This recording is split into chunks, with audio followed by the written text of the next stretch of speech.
Today, we are unpacking the Great Australian Vegemite Disaster, how a salty black factory byproduct, a cursed name that survived only 4 days, and a giant marketing stunt at the Australian Football League Grand Final combined into one of the strangest food mistakes this country has ever made. And if you stay with me, I will show you how to enjoy that iconic flavour without turning your breakfast into a sodium bomb or falling for the same tricks all over again. For nearly a century, Australians have been told Vegemite is basically a vitamin supplement in a jar. We sing about being happy little Vegemites. We scrape it on children's toast like it is medicine. We treat it as part of our identity, not just as food. But here is the part nobody talks about. Vegemite is not some rustic farm recipe. It is industrial yeast extract, the leftover material from brewing, heavily salted, boiled down, coloured and fortified, turned into a national symbol by world-class marketing. Then, in 2009, Kraft tried to update that icon with a new cheesy version and one of the worst product names in Australian history, and the entire country focused on the joke name instead of the real problems sitting in the jar. Because what you are about to hear will change how you look at every Vegemite product on that supermarket shelf. Let us start with the truth almost nobody wants to say out loud. Number 1. What Vegemite really is. Strip away the nostalgia and read the label. Original Vegemite is built from ingredients like yeast extract, from yeast grown on barley and wheat, salt, mineral salt, number 508, which is potassium chloride, malt extract from barley, color number 150C, a type of caramel color, flavors, and added niacin, thiamine, riboflavin and folate, which are extra B vitamins. In simple terms, Vegemite is concentrated brewer's yeast by product, mixed with a lot of salt and flavor modifiers, dyed darker, and then fortified to hit those B vitamin health claims. It smells powerful. It looks like engine grease. You can stand a teaspoon upright in it. And from a health perspective, the biggest issue is not the yeast. It is the salt. The official numbers show that one 5-gram serve of Vegemite contains about 173 milligrams of sodium, which is listed as roughly 8% of an average adult's recommended daily intake of sodium in a single thin scrape. Now line that up with Australian sodium guidance, especially for children. Some pediatric nutrition references suggest young children only need a few hundred milligrams of sodium per day for normal function, and official upper limits for 1 to 3-year-olds are around 1,000 milligrams per day, rising with age, but still well below typical adult intakes. So a generous Vegemite toast for a toddler can easily deliver a quarter to around half of their ideal daily sodium range before you even count salted butter and the salt already in the bread. On the surface, the jar screams B vitamins for vitality and energy. Underneath, the nutrition panel is whispering, extremely salty industrial spread, treat like soy sauce, not like peanut butter. Most Australians never got that message, and that is exactly the mindset Kraft walked into when they tried their big innovation. Because this is where the story gets bizarre. Number 2, the survey that turned Australian habits into a product. By 2009, Vegemite sales had flattened out. Kraft Foods, the United States-owned giant that controlled Vegemite at the time, needed a new angle. They did something pretty new for that era, a large crowdsourced naming and feedback campaign around a new Vegemite and cheese spread. They launched a Name Me version of a new Vegemite and cream cheese blend, and over 3 months, they received over 48,000 name suggestions from the public while selling more than 3 million jars of the unnamed product. When Kraft looked at how Australians were actually using Vegemite, one pattern stood out. Many parents said they mixed Vegemite with Kraft Philadelphia cream cheese to take the edge off the intense salty flavor for their children. And here is the key detail. Kraft already owned Philadelphia cream cheese. From a marketing boardroom point of view, this is a dream. 2 products, 1 company, and consumers already doing the combination at home. Just blend them, jar them, and sell it back as a new product. So they did exactly that. They created a new spread, Vegemite plus cream cheese in one go. Softer, paler, more spreadable, cheesier. The only thing missing was a name. And this is where one of the strangest branding disasters in Australian food history begins. Number 3, iSnack 2.0, the 4-day name that broke Australia. Kraft launched the new product as a Name Me Vegemite and cheese spread. The recipe was locked in. Jars were on shelves. They just needed a label for the front. The company invited public suggestions and thousands poured in. People expected something like Cheesy Mite or Cheesy Mate, especially since Cheesy Mite scrolls were already a thing in Australian bakeries. But Kraft's final choice was iSnack 2.0. Not Cheesy Mite, not the most voted name. It was an internal pick that ticked all the corporate buzzword boxes. A spokesperson later explained the logic. The letter I was meant to link to the era of iPod, iPhone, and iEverything. Snack positioned it as a snacking option, and 2.0 was meant to signal a new, upgraded version of Vegemite. It sounded like a software update, not food. And Kraft decided to reveal this name on one of the biggest stages in the country. The 2009 Australian Football League Grand Final, during the halftime advertising break when millions of Australians were watching. The reaction across the country was either stunned silence or white-hot ridicule. iSnack 2.0 immediately became a punchline. Radio hosts shredded it. Television commentators mocked it. Online forums and social media filled with people asking, "What does this even mean? And is it a joke?" Within 4 days, just 4 days after the name was revealed, Kraft announced the name was dead and that they would rename the product. iSnack 2.0 had gone from carefully chosen, research-backed brand to national embarrassment faster than almost any product name in recent memory. On the surface, it looked like the story ended there. Embarrassing, yes, but harmless. They just picked a bad name for a salty cheese spread. But here is the twist almost nobody paid attention to. Number 4, the product never died, just the name. When Kraft killed the iSnack 2.0 label, many people assumed the whole thing had bombed. Name gone, product gone, lesson learned. That is not what happened. Behind the scenes, the formula, Vegemite plus processed cream cheese, stayed alive. They simply rebranded. First to Vegemite Cheesy Bite or Vegemite Cheesy Bite spread, positioning it as a cheese and Vegemite hybrid. Later, under Bega ownership, to Vegemite and Cheese, a much plainer descriptive label that still sits in the Vegemite product range. Same core idea, same concept born from that earlier survey and crowdsourcing. Take Vegemite's yeast extract and salt punch.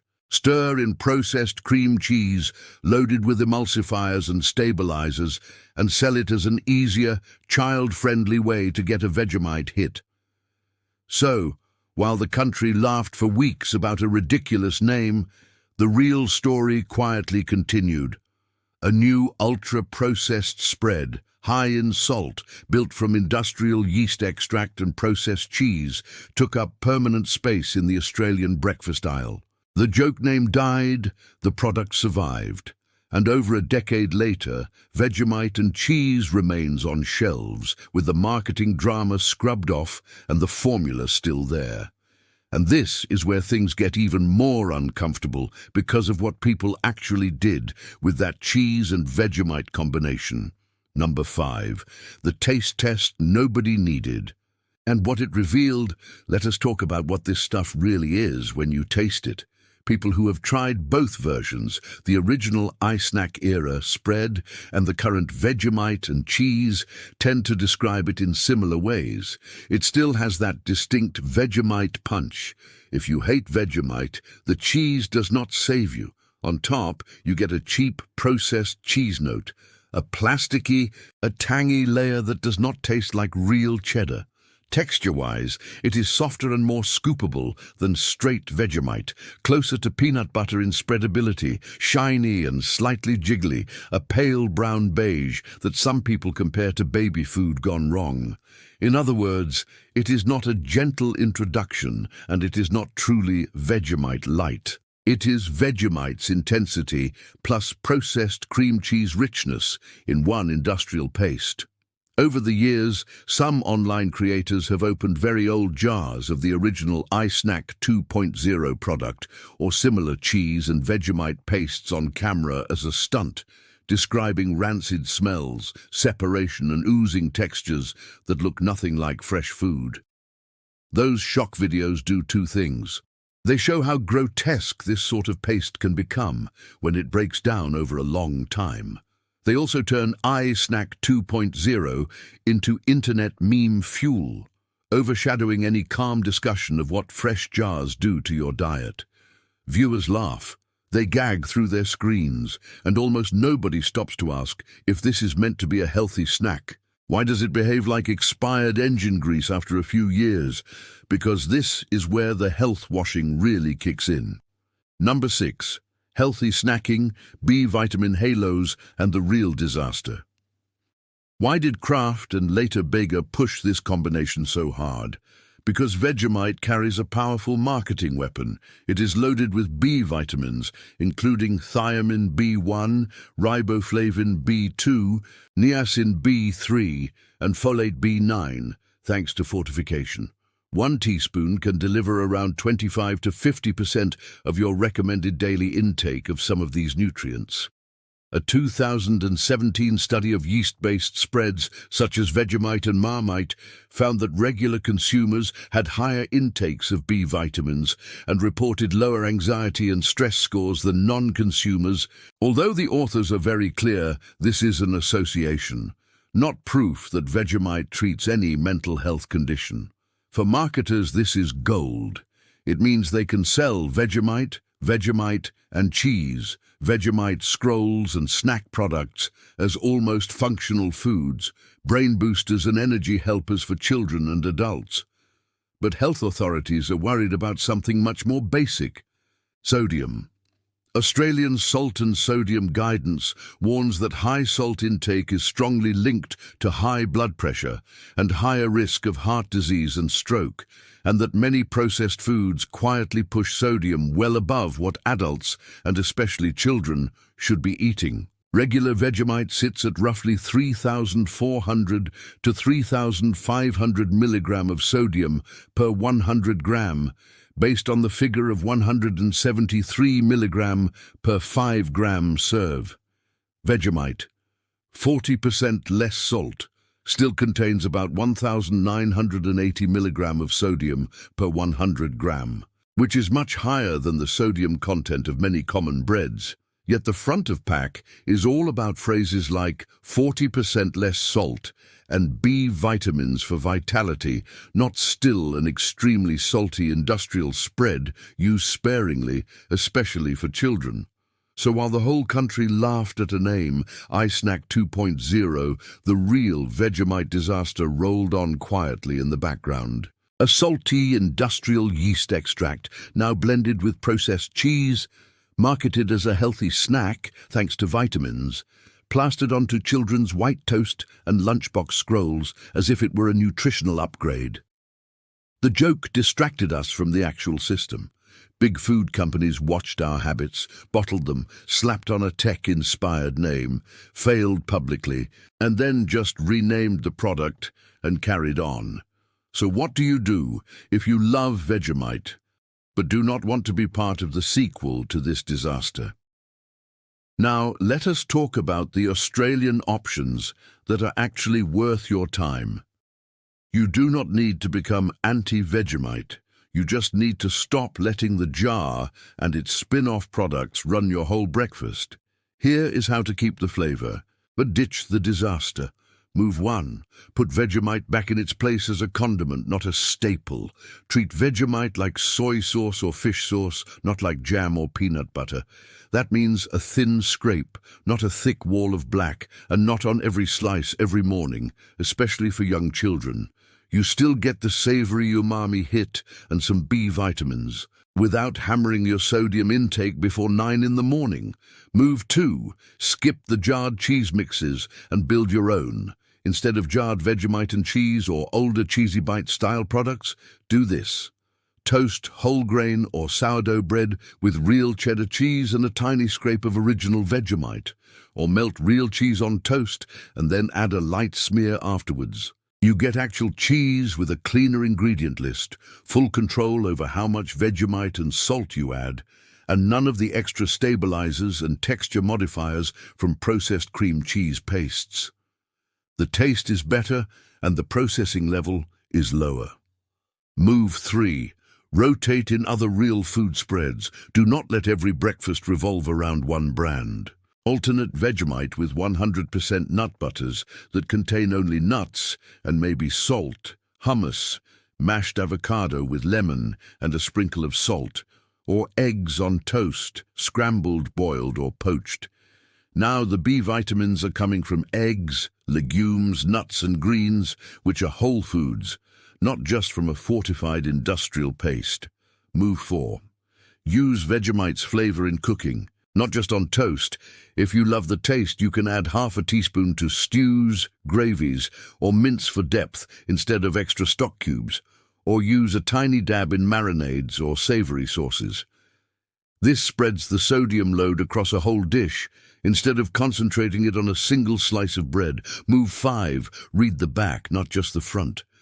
Next time you pick up original Vegemite, 40% less, salt Vegemite or Vegemite and cheese, do 3 quick checks. Look at sodium per 100 gram and per serve, and compare it to bread and other spreads. Scan the ingredient list, and notice how many lines are industrial ingredients such as extracts, mineral salts, colors and flavors. Think about how often you buy it, and whether that jar is lasting for months or you are finishing one every few weeks.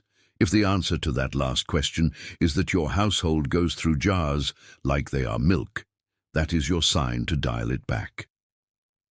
Final message and call to action. The Great Australian Vegemite Disaster was never just the 4 days of iSnack 2.0. The real disaster was how easily we let nostalgia, a funny name, and some B vitamin claims distract us from the fact that we were feeding our families a very salty, highly processed spread as if it were a daily health ritual.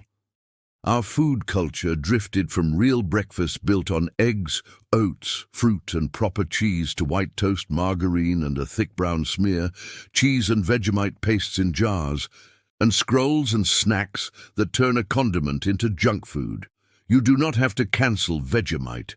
You just have to see it clearly as a powerful flavor bomb to use sparingly, not as the foundation of a healthy Australian diet. If this video changed how you look at that little yellow and red jar in your cupboard, tap like so. More Australians can wake up from the same Vegemite trance. If you want more deep dives that protect your plate, your health and your family from clever branding and ultra-processed traditions, hit subscribe and turn on notifications. That is how we keep this series alive.